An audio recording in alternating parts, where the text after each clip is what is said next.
الحمد لله نحمده ونستعينه ونستغفره ونعوذ بالله من شرور أنفسنا وسيئات أعمالنا من يهده الله فلا مضل له ومن يضلل فلا هادي له وأشهد أن لا إله إلا الله وحده لا شريك له وأشهد أن لا إله إلا الله وحده لا شريك له وأشهد أن محمدا عبده ورسوله أما بعد فإن خير الحديث كتاب الله وخير الهدي هدي محمد صلى الله عليه وسلم وشر الأمور محدثاتها وكل محدثة بدعة وكل بدعة ضلالة وكل ضلالة في النار. أعوذ بالله من الشيطان الرجيم. بسم الله الرحمن الرحيم. وكذلك نولي بعض الظالمين بعضا بما كانوا يكسبون. وقال عز من قائل وقال موسى لقومه استعينوا بالله واصبروا إن الأرض لله يورثها من يشاء من عباده والعاقبة للمتقين. وقال عز من قائل أيقولون نحن جميع منتصر سيهزم الجمع ويولون الدبر بل الساعة موعدهم والساعة أدهى وأمر أو كما قال الله سبحانه وتعالى. وقال عز من قائل إن تنصروا الله ينصركم ويثبت أقدامكم. برادران اسلام، دینی اور ملی بھائیوں، نوجوان دوستوں، احباب اور بزرگوں، قابل احترام اور بہنوں، عزیز بچوں، اللہ تبارک و تعالیٰ کا نظام اور اس کی سنت اس دنیا میں یہ ہے کہ اللہ تبارک و تعالیٰ اپنی کتابوں کو اتار کر، اپنے رسولوں کو بھیج کر اپنی حجت اپنے بندوں پر قائم کر دیتا ہے، اور اگر اس قائم شدہ حجت کے مطابق دنیا کی قومیں، اللہ تبارک و تعالیٰ کے بندگان اس دنیا میں زندگی بسر کرتے ہیں، اس کی تعلیمات اور ہدایات کے مطابق زندگی گزارتے ہیں، تو اللہ تبارک و تعالیٰ اپنے وعدے کے مطابق انہیں دنیا میں بھی امن عافیت عطا فرماتا ہے، اور آخرت میں بھی اللہ تبارک و تعالیٰ نے اپنی جنت، اپنی مغفرت اور رضوان کا وعدہ فرمایا ہے جو اللہ تبارک و تعالیٰ عطا فرمائے گا۔ اور اگر قومیں، اللہ تبارک و تعالیٰ کی بندگان اس دنیا میں اللہ تبارک و تعالیٰ کی قائم کردہ حجت کے مطابق زندگی نہیں گزارتے، اللہ تبارک و تعالیٰ کی توحید اور اللہ تبارک و تعالیٰ کی شریعت کو اس دنیا میں قائم نہیں کرتے، زندگیوں میں اسے نافذ نہیں کرتے، تو ایسی صورت میں اللہ تبارک و تعالیٰ کی سنت یہ ہے کہ اس دنیا میں امن و امان کے بجائے اللہ تبارک و تعالیٰ انہیں مختلف انداز کی خوف میں، مختلف انداز کے مصائب میں مبتلا کر دیتا ہے، اور آخرت میں اللہ تبارک و تعالیٰ نے جو وعدہ یا جو وعید اللہ تبارک و تعالیٰ نے سنائی ہے، وہ وعید انہیں اللہ تبارک و تعالیٰ کے طے شدہ نظام کے مطابق ملتی ہے، اور اسے انہیں برداشت کرنا ہوتا ہے۔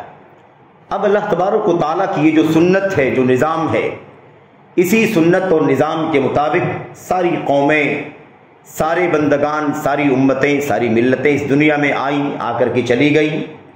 اللہ تبارک و تعالیٰ نے قرآن کریم کی آیات میں ان کی بہت ساری تفصیلات بیان فرمائی ہیں، اور ان کی بہت ساری وضاحتیں اللہ کے نبی علیہ الصلوۃ والسلام کی حدیث میں بھی موجود ہیں۔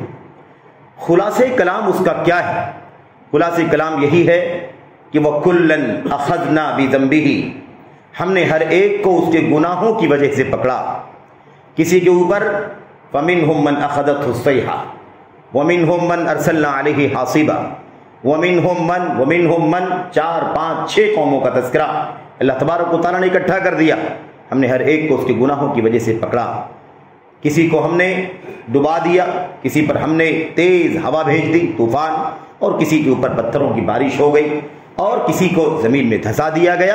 اللہ تبارک و تعالیٰ نے فرمایا ہم نے ان کے اوپر کوئی ظلم نہیں کیا، ہم نے ان کے اوپر کوئی زیادتی نہیں کی، بلکہ انہوں نے خود اپنی ذات پر ظلم کیا، جس کی سزا انہیں اللہ تبارک و تعالیٰ نے اپنے نظام عادل کے مطابق دے دی۔ تو یہ اللہ تبارک و تعالیٰ کا نظام ہے۔ جب دنیا میں کوئی قوم حد سے زیادہ سرکشی کرنے لگے تو اللہ تبارک و تعالیٰ کا عذاب دیر سویر ضرور آتا ہے۔ ایمان والوں کی آزمائشیں ہوتی ہیں، ایمان والوں کی ان کی زندگیوں کے اندر مختلف انداز سے ابتلاءات کا سامنا کرنا پڑتا ہے۔ میرے بھائیوں، ہمارے اپنے ایمان کی بنیاد پر ہمارے ساتھ بہت کچھ سلوک کیا جا سکتا ہے، ہمارے عمل صالح کی بنیاد پر، ہماری سنت پر عمل آوری کی بنیاد پر ہمیں اسلام کی، مسلمانوں کی زندگی گزارنے کے نتیجے میں بہت ساری آزمائشوں کا سامنا کرنا پڑ سکتا ہے، لیکن اللہ تبارک و تعالیٰ کا وعدہ اپنی جگہ پر سچ ہے۔ اہل ایمان کے لیے امن ہے، اہل ایمان کے لیے عافیت ہے، اہل ایمان کے لیے اس دنیا کے اندر تمکنت ہے، اہل ایمان کے لیے اس دنیا کے اندر خوف کے بجائے امن ہے، عافیت ہے، اہل ایمان کے لیے اس دنیا کے اندر استخلاف اور جانشینی، یہ اللہ تبارک و تعالیٰ کا وعدہ ہے۔ میرے بھائیوں، جو حالات اس وقت دنیا کے ہیں اور دنیا کے اندر جو بہت زیادہ اس وقت حساس اور سنگین ترین مسئلہ ہے، وہ مسئلہ ہر آدمی کے، ہر مسلمان کے زبان پر اور اس کی مجلس میں میرے بھائیوں حاوی ہے، غالب ہے۔ ہمارے مسلمان بھائی جو فلسطین کے سرزمین میں رہتے بستے ہیں اور ایک طویل تاریخ کے نتیجے میں، طویل تاریخ کے تناظر میں، تسلسل میں بہت سارے ظلم سے، بہت ساری درندگی سے، بہت ساری انارکی سے میرے بھائیوں وہ گزر رہے ہیں۔ آج بھی بہت حد سے زیادہ میرے بھائیوں وحشتناک حالات سے وہ زندگی گزار رہے ہیں۔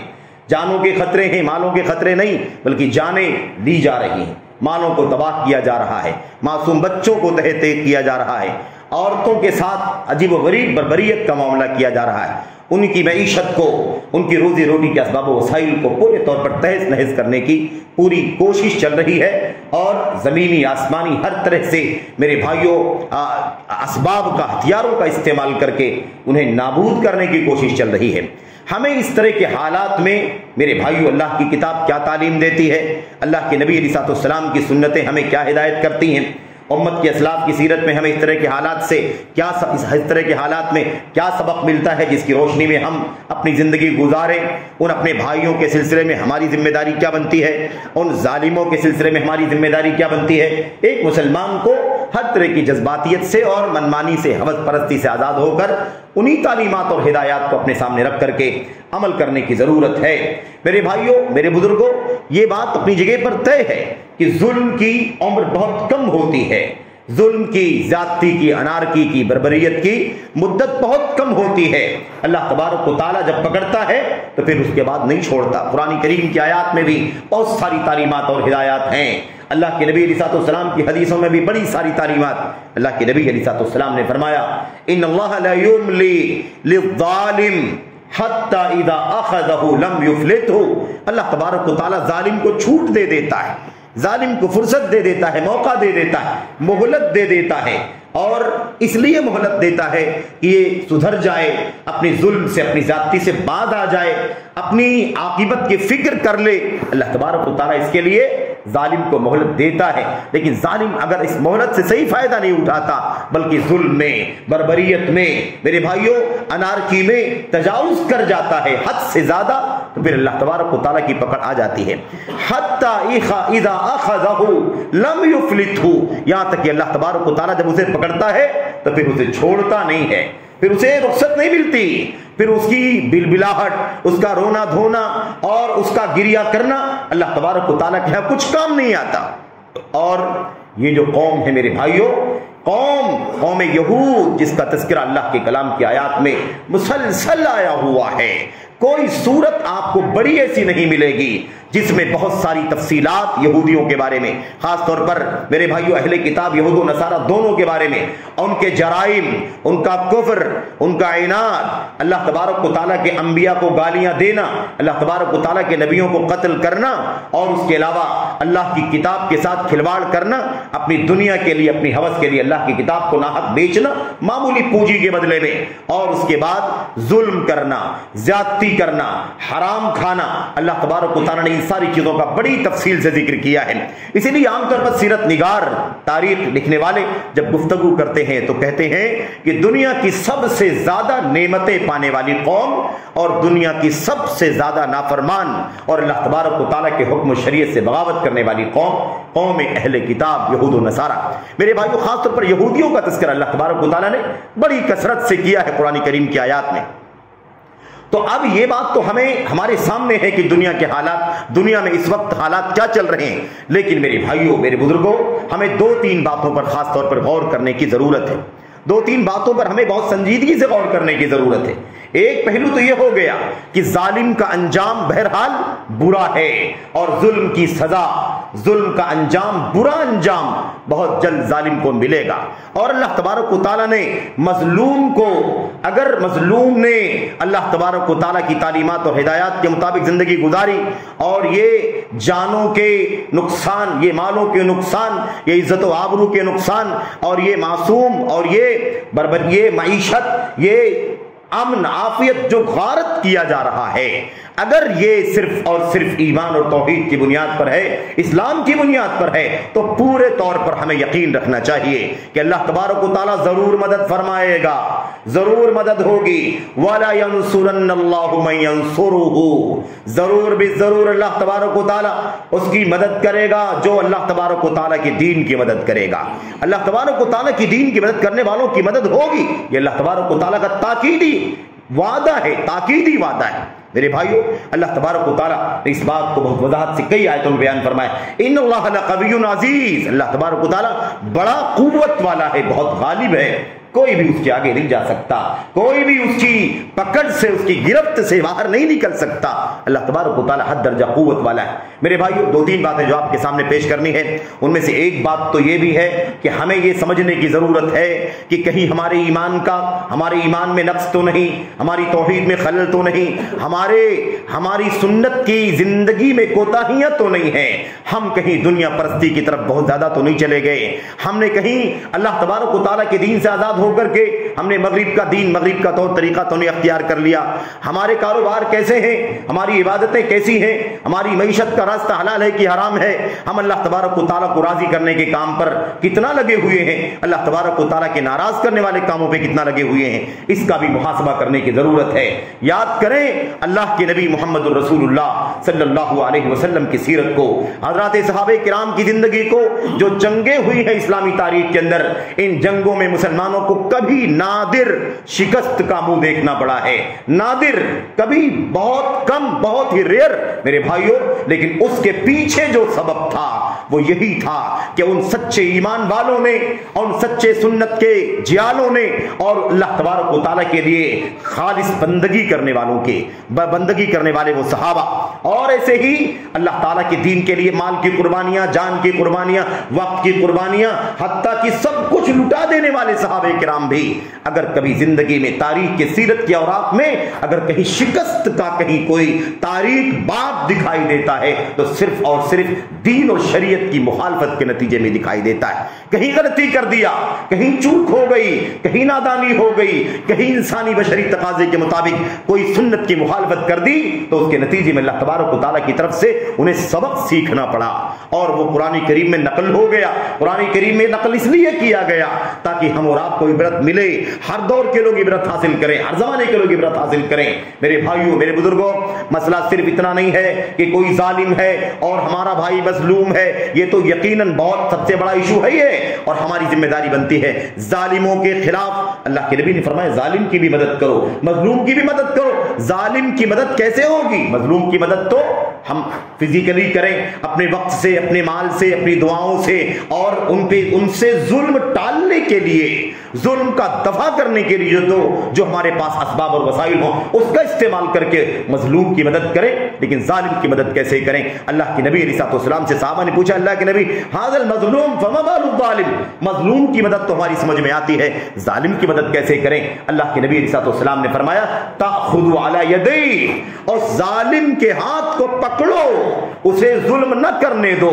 اللہ تبارک و تعالی، اللہ کے نبی علیہ السلام نے اس کو ظالم کی مدد کرنا قرار دیا ہے، تو ظالم کو ظلم سے روکنا، اس کی مدد کرنا ہے۔ میرے بھائیوں، میرے بزرگوں، اب ہمارے پاس جو اسباب ہیں، جو وسائل ہیں، وہ وسائل استعمال ہوں، ہماری زبانیں، ہمارے ہاتھ، ہمارے پیر، ایسے ہی اللہ تبارک و تعالیٰ ہمیں توفیق دے، ہمارے پاس اگر مادی اسباب و وسائل ہوں تو اس کا بھی استعمال کر کے اپنے ظالموں کا ہاتھ پکڑا جائے، مظلوموں کی مدد کی جائے، ان سے ظلم کا دفع کیا جائے، یہ ہماری اور آپ کی ذمہ داری ہے۔ میرے بھائیوں، میرے بزرگوں، اگر ہم یہاں بیٹھ کر کے کچھ اور نہیں کر سکتے اور نہ کچھ ہمیں کرنے کی گنجائش ہے تو ہمیں چاہیے کہ ہم اپنے ہاتھوں کو اللہ تبارک و تعالیٰ کی بارگاہ میں اٹھا لیں، اپنے ظالموں کو روک دینے کے لیے، ظلم سے بربریت سے باز آنے کے لیے اللہ تبارک و تعالیٰ سے دعا کریں، انہیں اپنے برے انجام کی فکر کرنے کے سلسلے میں اللہ تبارک و تعالیٰ سے دعا کریں، اور مظلوموں کے، میرے بھائیوں، مظلوموں کے حوالے سے ہماری ذمہ داری یہ بنتی ہے کہ ہم ان کے حق میں دعا کریں، اللہ تبارک و تعالیٰ ان کا مددگار بن جائے، ان کا معاون بن جائے، ان کا ناصر بن جائے، اللہ تبارک و تعالیٰ ان کے جانوں کی، ان کے مالوں کی، ان کی عزت و آبرو کی حفاظت فرمائے۔ اس حوالے سے ہم بے انتہا جو دعائیں کرنی چاہیے، جیسا کہ نبی کریم صلی اللہ علیہ وسلم نے کیا ہے، ہمیں ان دعاؤں کو یہاں پر دہرانے کی ضرورت ہے۔ یہ ایک موٹی بات ہے، موٹا مسئلہ ہے، مجھے دو باتیں اور مزید آپ کے سامنے پیش کرنی ہے۔ اللہ تبارک و تعالیٰ کے کلام کی دو آیتیں آپ کے سامنے ہم نے پڑھی ہے، اور بہت ساری آیتیں حدیثیں ہیں اس حوالے سے۔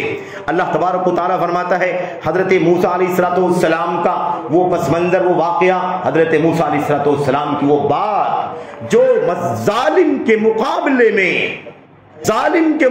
میں وقت کا ظالم، میرے بھائیوں، وقت کا ظالم، میرے بھائیوں، فرعون اور اس کی قوم، اللہ تبارک و تعالیٰ نے فرمایا وقال موسیٰ علیہ السلام نے لقومہ، اپنی قوم سے کہا استعینوا باللہ واصبروا، اے میری قوم کے لوگوں فتح چاہتے ہو، اے میری قوم کے لوگوں چاہتے ہو کہ جیتو، چاہتے ہو کہ دشمن کو شکست دے دو، تو اللہ تبارک و تعالیٰ نے نقل فرما دیا، موسیٰ علیہ السلام نے کہا تھا میری قوم کے لوگوں استعینوا باللہ، اللہ تبارک و تعالیٰ سے مدد مانگو، اللہ سے استعانت کرو، واصبروا، اور صبر کرو، یعنی ڈٹ جاؤ۔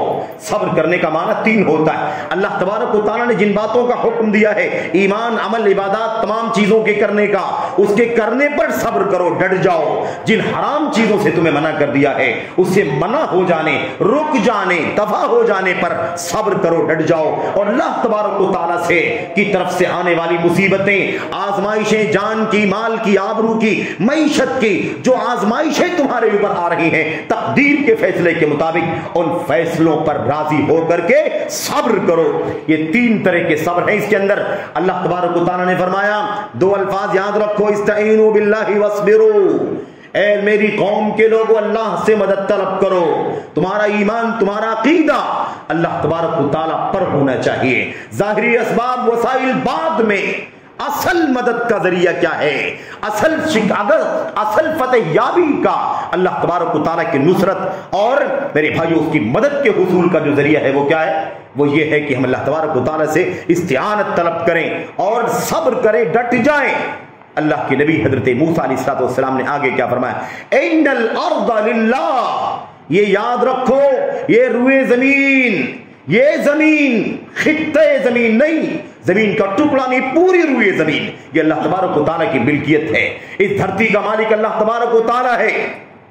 یورثھا من یشاء من عبادہ، ہے اللہ تبارک و تعالیٰ کا، وہ اپنے بندوں میں سے جسے چاہتا ہے اس کا وارث بنا دیتا ہے، اس کو دے دیتا ہے، اسے ودیت کر دیتا ہے۔ والعاقبۃ للمتقین، لیکن یاد رکھو انجام کار، عاقبت جس کو ہم کیا کہتے ہیں، کامیابی، کامرانی، فائنل انجام جو ہے وہ متقیوں کے لیے ہے، تقوی شاروں کے لیے ہے۔ یاد رکھو والعاقبۃ للمتقین، انجام کار متقیوں کے لیے۔ یہ حضرت موسیٰ علیہ السلام کی بات ہے۔ اللہ تبارک و تعالیٰ نے اس بات کو نقل فرمایا۔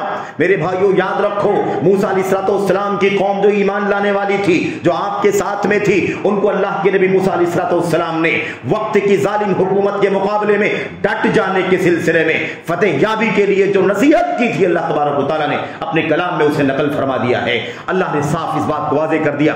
دو باتوں کا ذکر حضرت موسیٰ علیہ السلام نے کیا تھا، اللہ تبارک و تعالیٰ سے استعانت، اللہ تبارک و تعالیٰ سے مدد، اور اللہ تبارک و تعالیٰ کے فیصلے پر، اوامر پر، نواہی پر ڈٹ جانا، صبر کرنا۔ اس کے ذریعے سے تمہیں اللہ تبارک و تعالیٰ فتح عطا فرمائے گا۔ اس بات کو ہمیں سمجھنا ہے۔ یہ بات اس لیے نہیں ہے کہ کسی خاص پس منظر میں اس کو یاد کیا جائے، بلکہ یہ بات اس لیے ہے تاکہ اس دور میں بھی، اس کے بعد بھی، آج بھی، قیامت تک اس چیز کو آئیڈیل بنا لیا جائے کہ نصرت کے لیے، فتح یابی کے لیے، کامیابی اور کامرانی کے لیے اللہ تبارک و تعالیٰ کی سچی توحید مطلوب ہے، اور اللہ کی دین و شریعت پر اور اللہ تبارک و تعالیٰ کے تقدیر کے فیصلوں پر، ان مصیبتوں پر، آزمائشوں پر، جان مال کی اور آبرو کی تباہی پر آدمی ڈٹا رہے، اللہ تبارک و تعالیٰ کی دین سے ایک ذرہ بھی دائیں بائیں نہ جائے۔ یہ اللہ تبارک و تعالیٰ ہمیں اپنی روئے زمین کا مالک بنانے کا وعدہ کرتا ہے۔ میرے بھائیوں، میرے بزرگوں، یہ آیت کریمہ ہمارے لیے سبق ہے، سب کے لیے عبرت ہے، نصیحت ہے، اور یہ تعلیمات قرآن کریم کے اندر بھری پڑی ہوئی ہیں۔ یہ چونکہ حضرت موسیٰ علیہ السلام نے یہ بات کہی تھی، ورنہ اللہ تبارک و تعالیٰ کا اصول کیا ہے، اللہ تبارک و تعالیٰ کی سنت اس کائنات میں کیا ہے، سرسری اشارہ آپ کے سامنے شروع میں ہوا۔ اس دوسری ایک اور آیت کریمہ اللہ تبارک و تعالیٰ کی جو آپ کے سامنے پڑھی گئی، اس میں اللہ تبارک و تعالیٰ فرماتا وَكَذَلِكَ نُوَلِّي بَعْضَ الظَّالِمِينَ بَعْضًا بِمَا كَانُوا يَكْسِبُونَ۔ ہمارا اصول یہ ہے، ہماری سنت اس کائنات میں یہ ہے کہ ہم کچھ ظالموں کو کچھ ظالموں پر مسلط کر دیتے ہیں۔ یہاں ظلم سے مراد کیا ہے؟ ظلم سے مراد معصیت، ظلم سے مراد اللہ تبارک و تعالیٰ کی نافرمانی۔ میرے بھائیوں، ہر گناہ کا کام ظلم ہے، اور گناہوں کے کاموں کے سلسلے کا سب سے بڑا گناہ کا کام شرک ہے۔ میرے بھائیوں، یہ ظلم کہا گیا، بڑا ظلم کہا گیا۔ تو ہر آدمی جو ظلم کا، اس لیے ظلم کی بھی تین شکلیں اللہ کے نبی صلی اللہ علیہ وسلم نے فرمایا کہ ظلم قیامت کے دن جو دفتر آئیں گے نا، دفتر یعنی انسانوں کے اعمال کے رجسٹر جو آئیں گے، ان کا جو نام عمل ہوگا، اللہ کے نبی صلی اللہ علیہ وسلم نے فرمایا کہ تین باتیں اس کے اندر ہوں گی، تین طرح کے رجسٹر ہوں گے۔ ایک رجسٹر جس میں اللہ تبارک و تعالیٰ نے اپنے حق کے حوالے سے گناہوں کو نوٹ کیا ہوگا۔ اللہ کا حق توحید ہے، اللہ تبارک و تعالیٰ کے حق توحید میں ہونے والا خلل، اسے اللہ تبارک و تعالیٰ نے ایک رجسٹر میں اپنے فرشتوں سے نوٹ کروا دیا ہوگا۔ اس نے توحید کے خلاف بغاوت کی ہے، اس نے شرک کیا ہے، اس نے اللہ تبارک و تعالیٰ کے بندوں سے لو لگایا ہے، اس نے غیر اللہ سے وابستہ کیا ہے اپنے آپ کو۔ یہ شرک والے جو گناہ ہیں، اللہ تبارک و تعالیٰ کے حق توحید کے خلاف جو گناہ ہے، اس کا ایک رجسٹر مستقل ہوگا، دوسرا رجسٹر ان لوگوں کا ہوگا، ان گناہوں کا ہوگا جو اللہ تبارک و تعالیٰ کے حق کے گناہ ہیں، لیکن توحید اور شرک کے بعد والے حقوق، فرائض ہے، واجبات ہے، نماز ہے، روزہ ہے، حج ہے، زکوٰۃ ہے، صدقات ہے، خیرات ہے وغیرہ، ان گناہوں کو اللہ تبارک و تعالیٰ نے اس دوسرے رجسٹر میں نوٹ کروایا ہوگا فرشتوں کے ذریعے سے۔ اور تیسرا رجسٹر کیا ہوگا؟ ان ظلموں سے متعلق ہوگا، ان گناہوں سے متعلق ہوگا جو ظلم ہم بندے آپس میں ایک دوسرے کے اوپر کرتے۔ ہم نے آپ کو مارا، ہم نے آپ کو ستایا، ہم نے آپ کی غیبت کی، آپ کی جان لے لیا، آپ کا مال چھین لیا، آپ کا چوری کر لیا وغیرہ، یہ جو بندوں کے درمیان کے حقوق ہوتے ہیں، ان کو بھی کیا کہا گیا؟ ظلم۔ تو الظلم الثلاثہ، اللہ کے نبی نے فرمایا ظلم تین طرح کا ہوتا ہے۔ اللہ کے نبی صلی اللہ علیہ وسلم نے یہ بات بیان فرما دی ہے۔ اب جب یہاں اللہ تبارک و تعالیٰ فرماتا ہے وَكَذَلِكَ نُوَلِّي بَعْضَ الظَّالِمِينَ بَعْضًا، اگر ہم اس سنت کو بتا رہے ہیں، اللہ تبارک و تعالیٰ اس سنت کو واضح کر رہا ہے، اسی طرح سے ہم ظالموں کو، بدعملوں کو، بدعقیدوں کو دوسرے بعض بدعملوں پر، بدعقیدوں پر مسلط کر دیتے ہیں۔ بیما کانوا یکسبون، یہ کیوں ہوتا ہے؟ ان کی کرتوت کی وجہ سے ہوتا ہے، ان کی بدعملیوں کی وجہ سے ہوتا ہے، ان کے گناہوں اور جرائم کی وجہ سے ہوتا ہے۔ آپ سوچیں، اگر احد کا میدان ہے اور موتا کی جنگ ہے میرے بھائیوں، اور ان بڑی بڑی جنگوں میں اگر مسلمانوں کو شکست کا منہ دیکھنا پڑا ہے تو ایک سنت کی مخالفت کی وجہ سے یہ منہ دیکھنا پڑا ہے۔ ایک سنت کی مخالفت، جنگ احد میں ایک سنت کی خلاف ورزی ہوئی، اس کے نتیجے میں پورا منظر جنگ کا بدل گیا۔ جنگ موتا کے موقع پر لوگوں نے کیا کہا تھا؟ آج تو ہماری تعداد بہت بڑی ہے، ہماری تعداد بہت زیادہ ہے، ہم بہت کثرت میں ہیں، اب تک تو نہیں ہارے، آج کیسے ہاریں گے؟ آج تو ہماری تعداد بھی بہت زیادہ ہے۔ اللہ تبارک و تعالیٰ کو یہ بات ناپسند ہوئی، ناگوار ہوئی، اللہ تبارک و تعالیٰ نے اس کے نتیجے میں انہیں شکست کا منہ دکھا دیا۔ تو اگر ایک گناہ کی وجہ سے، ایک سنت کی مخالفت کی وجہ سے، ایک جگہ غلط سوچ کی وجہ سے انسان اور بشر ہونے کے ناطے اگر جنگ کا نقشہ بدل سکتا ہے تو ہماری اور آپ کی زندگی کا کیا حل ہے؟ ہماری ایمان کیسے ہیں؟ ہمارا عقیدہ کیسا ہے؟ ہماری توحید کیسی ہے؟ ہماری زندگی میں فرائض کیسے ہیں؟ اللہ تبارک و تعالیٰ کے فرائض سے زیادہ اللہ تبارک و تعالیٰ کے یہاں محبوب کرنے والا کوئی کام نہیں۔ ہم اللہ کے یہاں محبوب بننے کے لیے، اللہ کا پیارا بننے کے لیے کوئی بھی بڑا سے بڑا نیک کام کر ڈالے، لیکن اللہ کے فرائض سے بڑھ کر کوئی چیز نہیں ہے جو ہمیں اللہ تبارک و تعالیٰ کا محبوب بنا سکے۔ اور حرام کاموں سے اپنے آپ کو بچانا، منکرات سے، معاصی سے اپنے آپ کو بچانا. یہ معاملہ فزیکل نہیں ہے صرف اور صرف، یہ معاملہ روحانی ہے، یہ معاملہ ایمانی ہے، کیونکہ مدد اللہ تبارک و تعالیٰ کی طرف سے آتی ہے. وَمَا النَّصْرُ إِلَّا مِنْ عِنْدِ اللَّهِ، مدد تو اللہ ہی کی طرف سے آتی ہے، مدد اللہ تبارک و تعالیٰ کی طرف سے آتی. تو ان تنصروا اللہ ینصرکم، ہمیں مدد کی دعا کرنی ہے، ظالموں کے خلاف ہمیں بد دعائیں کرنی ہے، مظلوموں کے سلسلے میں، ان کے حق میں ہمیں اللہ تبارک و تعالیٰ نے سے ان کی مدد اور نصرت کی دعائیں کرنی، اس میں کوئی شک نہیں. لیکن ساتھ ساتھ میں ہمیں مدد کے اسباب بھی اپنانا ہے، نصرت کے اسباب بھی اختیار کرنا ہے میرے بھائیوں، ورنہ یہ دعائیں رائگاں نہ ہو جائیں، یہ بد دعائیں ناکام نہ ہو جائیں. ہماری اپنی کوتاہیوں کی وجہ سے ہم نے اسباب مکمل نہیں کیے، ہم نے کامیابی کے اسباب نہیں اکٹھا کیے، ہم نے فتح و نصرت کے اسباب اکٹھا نہیں کیے. ہم نے ایسا عقیدہ رکھا، ایسا ایمان ہمارا ہے، ایسی عبادت ہماری کمزور ہے، ہماری زندگی میں بدعمالیاں ہیں، تو یہ اسباب فتح و نصرت کے اسباب نہیں ہیں، بلکہ شکست کے، پسبائی کے، ذلت کے اسباب ہیں. ہمیں ایسے بھی غور کرنے کی ضرورت ہے. تو جہاں ہم یہ دعا کریں کہ اللہ تبارک و تعالی ہمارے مظلوم بھائی فلسطینیوں کی مدد فرمائے، وہیں ہم یہ بھی دعا کریں کہ اللہ تبارک و تعالیٰ انہیں صحیح ایمان و عقیدے کی توفیق عطا فرمائے، انہیں اپنی توحید خالص کرنے کی توفیق عطا فرمائے، اپنی کوتاہیوں سے توبہ کرنے کی توفیق عطا فرمائے، اپنی بدعمالیوں سے آزاد ہونے کی توفیق عطا فرمائے، گناہوں سے، معاصی سے، منکرات سے، عورتیں بے پردگی سے، بے حیائی سے، ننگ و عار سے، مغربیت سے اپنے آپ کو آزاد کریں. اللہ تبارک و تعالیٰ انہیں اس کی توفیق عطا فرمائے. تو ہم مدد و نصرت کی دعا بھی کریں، اور مدد اور نصرت کے اسباب میں جو کوتاہیاں ہیں اس کو بھی مکمل کرنے کے لیے اللہ تبارک و تعالیٰ سے دعا کریں. یہ ہماری زندگی، ہمارا اصول ہے قرآن کریم کا، سنت کا. ہم اصولوں پر نہ چلے تو ہماری کوئی دعا اللہ تبارک و تعالیٰ کی بارگاہ میں میرے بھائیوں قبول نہیں ہو سکتی. ہم دعائیں کرنے والے، یہ بھی پہلو سمجھو، ہم دعائیں کرنے والے بھی، ہم اگر دعاؤں کی قبولیت کے اسباب پر نہیں چل رہے ہوں گے تو ہماری دعائیں بھی رائگاں کر دی جائیں گی، ضائع ہو جائیں گی. ورنہ اللہ تبارک و تعالیٰ کا وعدہ ہے اپنے نبی محمد رسول اللہ صلی اللہ علیہ وسلم کی زبانی. اللہ کے نبی صلی اللہ علیہ وسلم نے فرمایا، اللہ تبارک و تعالیٰ فرماتا ہے وَعِزَّتِي وَجَلَالِي، میری عزت کی قسم، میرے جلال کی قسم، لَأَنْصُرَنَّكَ وَلَوْ بَعْدَ حِينٍ، اے مظلوم تو دعا کر رہا ہے، مظلوم تو ہاتھوں کو اٹھا کر کے گریا کر رہا ہے، میری عزت و جلال کی قسم میں تیری ضرور مدد کروں گا. تھوڑے لمحے کے بعد، 1 سیکنڈ کے بعد، چند دنوں کے بعد، بہت جلد، بہت قریب تیری ضرور مدد کروں گا.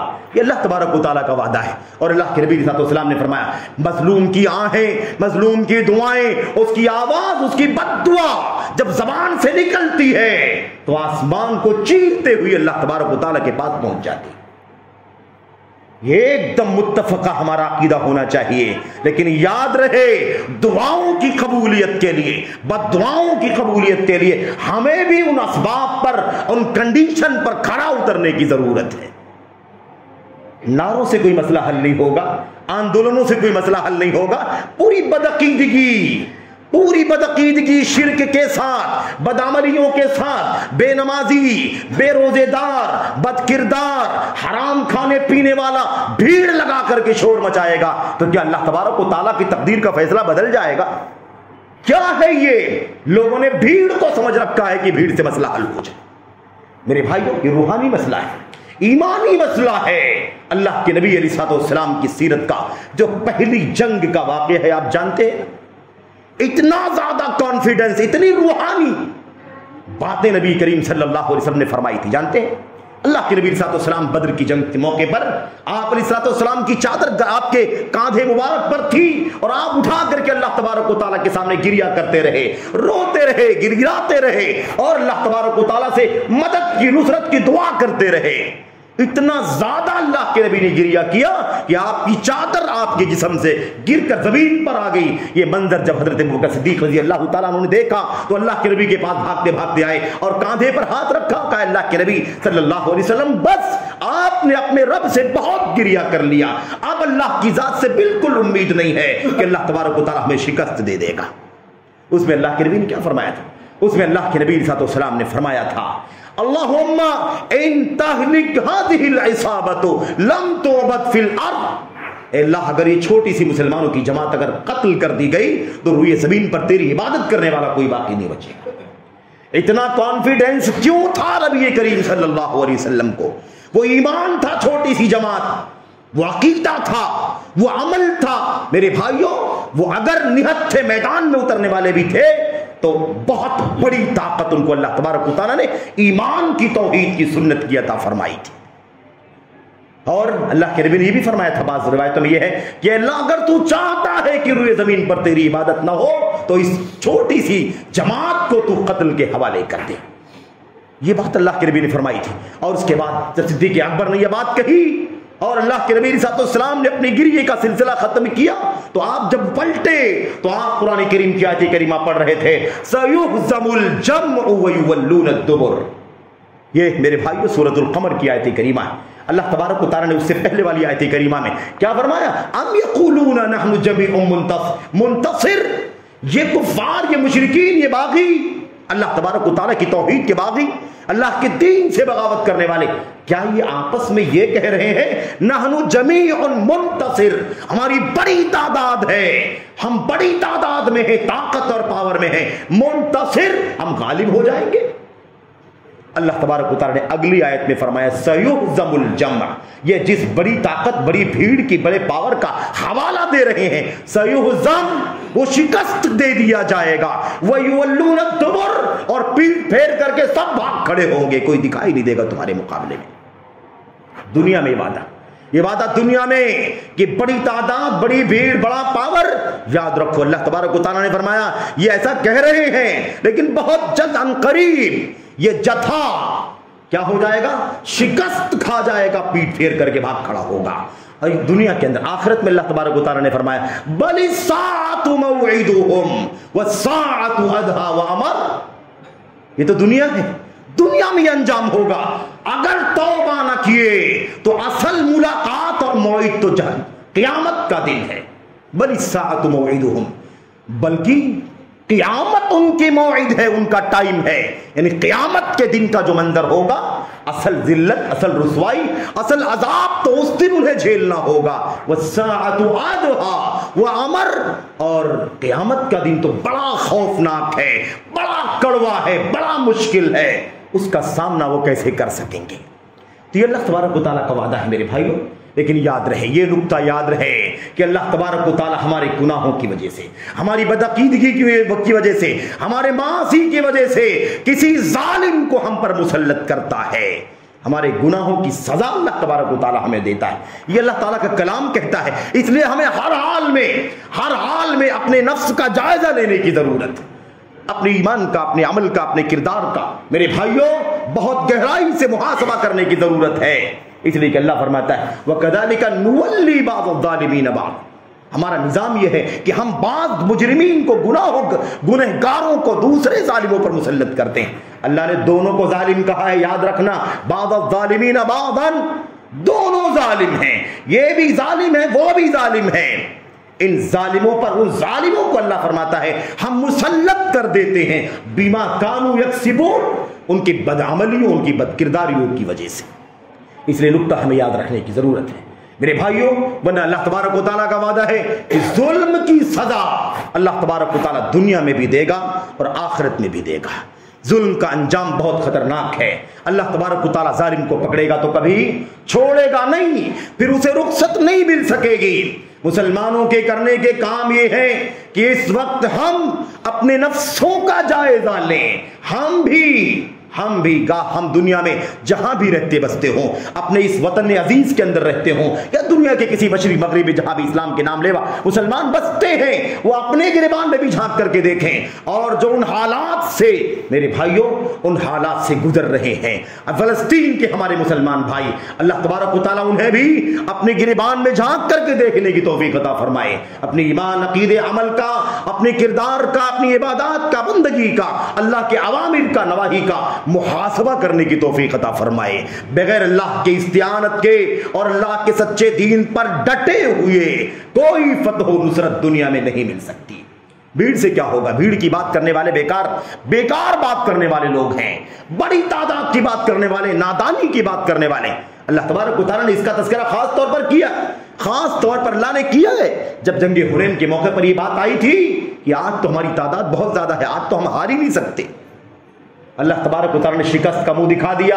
وَيَوْمَ حُنَيْنٍ إِذْ أَعْجَبَتْكُمْ كَثْرَتُكُمْ، جنگ حنین کا منظر یاد کرو جب تمہاری کثرت نے تمہیں ناز پیدا، تمہارے اندر ناز اور گھمنڈ پیدا کر دیا تھا۔ جب تمہاری کثرت نے تمہیں میرے بھائیوں کیا کر دیا تھا؟ عجب کا، برتری کا شکار بنا دیا تھا۔ آج ہم نہیں ہاریں گے، آج تمہاری تعداد بہت زیادہ ہے۔ یہ کثرت کوئی معیار نہیں ہے۔ اللہ تبارک و تعالی صحیح ایمان و عقیدے کے ساتھ معمولی اسباب کے ذریعے سے بھی فتح و نصرت عطا فرما دے گا۔ اس سے بڑی بات اللہ کے نبی علیہ السلام نے وہ بیان فرمائی ہے، یہی ایمان کی قوت سب سے پہلے، توحید کی طاقت سب سے پہلے، سنت اور حلال و حرام کی پابندی کی زندگی سب سے پہلے۔ حالت یہ ہے اللہ کے نبی صلی اللہ علیہ وسلم کی کہ آپ نے کیا فرمایا؟ نصرت بالرعب من مسیرت شہر، ایک مہینے کی دوری پر دشمن ہوتا ہے، اللہ تبارک و تعالی یہیں سے میرا رعب اور خوف اس کے دل میں ڈال دیتا ہے۔ اس رعب و دبدبے کے ذریعے سے میری مدد کی گئی ہے۔ نصرت ایسے بھی اللہ تبارک و تعالی کرے گا، جتنا ایمان اتنا زیادہ رعب ہوگا۔ میرے بھائیوں، رعب کا مسئلہ اللہ تبارک و تعالی ایمان کی بنیاد پر، اللہ تبارک و تعالی سچی توحید کی بنیاد پر، سنت کی بنیاد پر ایمان کی طاقت سے رعب و دبدبا دشمن کے دلوں میں قائم کر دیتا ہے۔ انہیں اللہ تبارک و تعالی کے بندوں سے اس طرح سے گھبراہٹ ہونے لگتی ہے کہ وہ میدان چھوڑ کر کے پیٹ پھیر کر کے بھاگ جاتے ہیں۔ یہ اللہ تبارک و تعالیٰ کی میرے بھائیوں آیات ہیں، نبی علیہ السلام کی سنتیں ہیں، اور اس کے نتیجے میں ہونے والی تاریخ کی یہ مثالیں ہیں سرسری طور پر۔ ہمیں اسے یاد رکھنے کی ضرورت ہے۔ جب ہم اللہ کا وعدہ توڑ دیں گے، اللہ سے کیا ہوا معاہدہ ضائع کر دیں گے، اللہ کے نبی علیہ السلام سے کیا ہوا عہد، اس توحید کا وعدہ اور اس سنت پر عمل کرنے کا وعدہ ہم جب ضائع کر دیں گے تو اللہ تبارک و تعالیٰ باہر کا دشمن ہم پر مسلط کر دے گا، اور وہ ہماری زمین کا کچھ حصہ لے لے گا، ہمارے مال کا کچھ حصہ چھین لے گا، ہماری طاقت اور ہمارے اثرات کا کچھ حصہ چھین لے گا۔ یہ اللہ کے نبی علیہ السلام کی حدیث بتاتی ہے۔ میرے بھائیوں، وَلَمْ يَنْقُضُوا عَهْدَ اللَّهِ وَعْهْدَ رَسُولِهِ إِلَّا سَلَّطَ اللَّهُ عَلَيْهِمْ عَدُوًّا مِّنْ غَيْرِهِمْ، باہر کا دشمن مسلط کر دے گا۔ فَأَخَذُوا بَعْضَ مَا فِي أَيْدِيهِمْ، اور وہ دشمن ہماری کچھ چیزوں کو ہم سے چھین کر کے لے کر کے چلا جائے گا۔ ہماری زمین ہے، ہمارا مال ہے، ہماری معیشت ہے، ہمارا امن ہے، پورے طور پر اللہ تبارک و تعالیٰ ہمیں نہیں عطا کرے گا جب ہم اللہ کے وعدے اور اللہ کے نبی کے وعدے پر قائم نہیں رہیں گے جو ہم نے معاہدہ اللہ تبارک و تعالیٰ سے کیا ہے۔ میرے بھائیوں، اللہ سے دعا ہے کہ اللہ تبارک و تعالیٰ ہمارے فلسطین کے مظلوم مسلمانوں کی مدد فرمائے، اللہ تبارک و تعالیٰ ان کا ہو جائے، اللہ تبارک و تعالیٰ انہیں خالص توحید پر جینے کی توفیق عطا فرمائے، سنت کی زندگی جینے کی توفیق عطا فرمائے، اللہ تبارک و تعالیٰ انہیں ہر طرح کے معاصی سے، منکرات سے، چھوٹے بڑے گناہوں سے اللہ تبارک و تعالیٰ سچی توبہ کرنے کی توفیق عطا فرمائے، انہیں سچی استعانت کی توفیق عطا فرمائے، سچے صبر کی توفیق عطا فرمائے جو فتح و نصرت کا سبب و ذریعہ ہے۔ اللہ تبارک و تعالیٰ انہیں ہر طرح سے طاقت و قوت اور غلبے کی توفیق عطا فرمائے، آمین رب العالمین۔ اور ان ظالموں کو اللہ تبارک و تعالیٰ یا تو توفیق دے دے، اگر وہ مستحق ہیں توبے کی تو توبے کی توفیق دے دے، باز آ جائے اپنے جرائم سے، اور اگر وہ اس کے مستحق نہیں ہے اللہ تبارک و تعالیٰ تو تو انہیں اپنے اس معاملے کا مستحق بنا دے جو تو اپنے سارے ظالموں کے بارے میں خوب جانتا ہے۔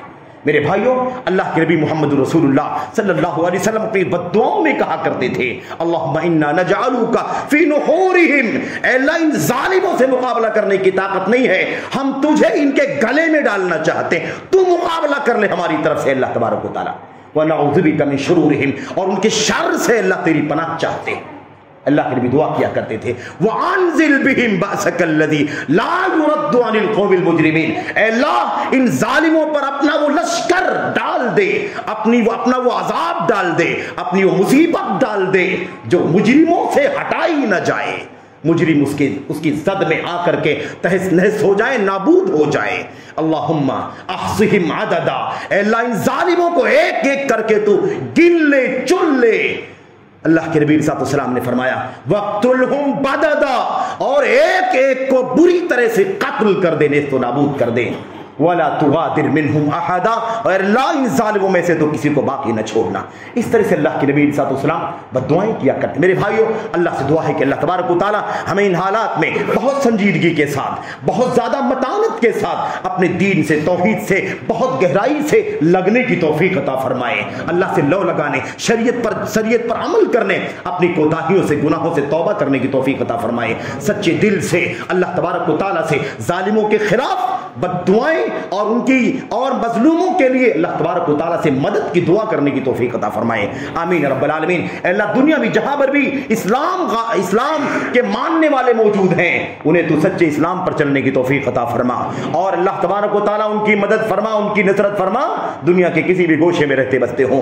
اے اللہ، جہاں بھی ظلم ہے، بربریت ہے، انارکی ہے، اور حد درجہ ظلم و ستم کے پہاڑ توڑے جا رہے ہیں، اپنی سیاسی طاقت، مالی طاقت، اسباب کی طاقت کا استعمال کر کے، اے اللہ تبارک و تعالی تو ہی ان کا مقابلہ کرنے والا ہے، ہم کمزور ہیں، اے اللہ ہمیں زور آور بنا دے، اے اللہ ان کے مقابلے میں اللہ تبارک و تعالی ہمیں اپنے ایمان کے ذریعے سے، اپنی سنت پر عمل آوری کے ذریعے سے، اپنی دینداری کی وجہ سے، اپنے ایمان کی وجہ سے ہمیں غلبہ و قوت عطا فرما، ظاہری اسباب سے زیادہ ہمیں اللہ تبارک و تعالی اپنے معنوی اسباب پر عمل کرنے کی توفیق عطا فرما، آمین رب العالمین۔ صلی اللہ وسلم وبارک علی نبینا محمد وعلی آلہ وصحبہ اجمعین۔ السلام علیکم ورحمۃ اللہ وبرکاتہ۔